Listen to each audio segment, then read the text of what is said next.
ያ ቋንቋ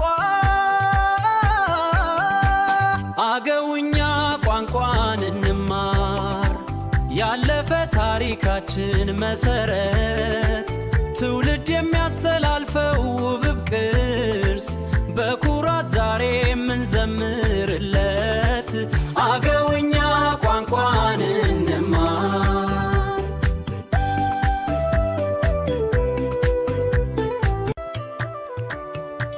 ያ ቋንቋ